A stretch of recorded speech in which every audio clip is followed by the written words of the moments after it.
ബഹുമാനപ്പെട്ട ഗവർണർ പറഞ്ഞത് ഇത് ഇവിടുന്ന് എടുത്തു മാറ്റാൻ പറ്റില്ല, വേണമെങ്കിൽ നിങ്ങൾക്ക് വരാതിരിക്കാൻ തന്നെയാണ് ഗവർണർ പറഞ്ഞത്. അദ്ദേഹത്തിന്റെ നയം വ്യക്തമാക്കിയിട്ടുണ്ട്. ഇത് ഗവൺമെന്റുമായി ബന്ധപ്പെട്ട് ഭാരതാംബയുടെ ഫോട്ടോ വെക്കുന്നതിൽ ഭരണഘടനാപരമായിട്ട് എന്തെങ്കിലും എതിർപ്പുണ്ടായിരുന്നെങ്കിൽ ഒരു ഭരണഘടനാ സ്ഥാപനത്തിൽ അത് വെക്കില്ലോ. അപ്പൊ ഭരണഘടനാപരമായിട്ട് അതിന് എതിർപ്പില്ല. ഭരണഘടനാപരമായിട്ട് എതിർപ്പുള്ള ഒരു സംഭവമാണ് അവിടെ ഗവർണർ ഒരിക്കലും ചെയ്യില്ല. അദ്ദേഹം രാഷ്ട്രപതിയുടെ പ്രതിനിധിയാണ്. അപ്പോൾ ഭരണഘടനാപരമായിട്ട് അതിന് എതിർപ്പില്ല. ഇന്ത്യയുടെ രാഷ്ട്രപതിയുടെ ഓഫീസിലേക്ക് നിങ്ങൾ പോയിട്ട് ക്യാമറ കൊണ്ടുപോയിക്കോളൂ, ഇന്ത്യയുടെ പ്രധാനമന്ത്രിയുടെ ഓഫീസിലേക്ക് ക്യാമറ കൊണ്ടുപോയിക്കോളൂ, ഇന്ത്യയുടെ ആഭ്യന്തരമന്ത്രിയുടെ ഓഫീസിലേക്ക് ക്യാമറ കൊണ്ടുപോയിക്കോളൂ. ഈ ചിത്രങ്ങൾ അവിടെ കാണാൻ പറ്റും.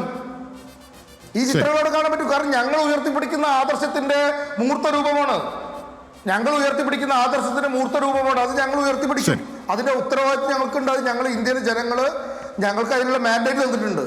ഞങ്ങൾ ഉയർത്തി വെച്ചിട്ടുള്ള, ഞങ്ങൾ മുന്നോട്ട് കൊണ്ടുവന്നിട്ടുള്ള ആദർശം.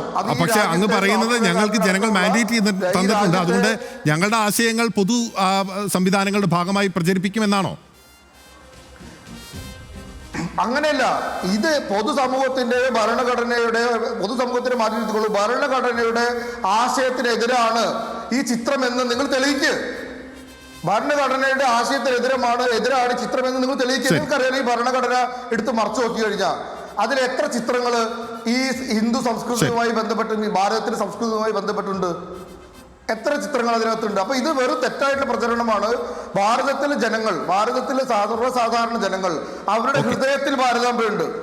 നിങ്ങൾക്ക് വേണമെങ്കിൽ ഗവർണർ ഓഫീസിലെ ഭാരതാംബയെ നിങ്ങൾക്ക് വേണമെങ്കിൽ എടുത്തു കളയാൻ സാധിക്കും. ഭാരതത്തിലെ കോടാനുകോടി ജനങ്ങളുടെ മനസ്സിൽ നിന്നും ഈ ഭാരതാംബയുടെ ചിത്രത്തെ എടുത്തു മാറ്റാൻ പറയാനുള്ള അവകാശമോ അധികാരമോ അതിനുള്ള ആർജവമോ നിങ്ങൾക്കില്ല എന്ന് മാത്രമാണ് ഈ അവസരത്തിൽ പറയാനുള്ളത്.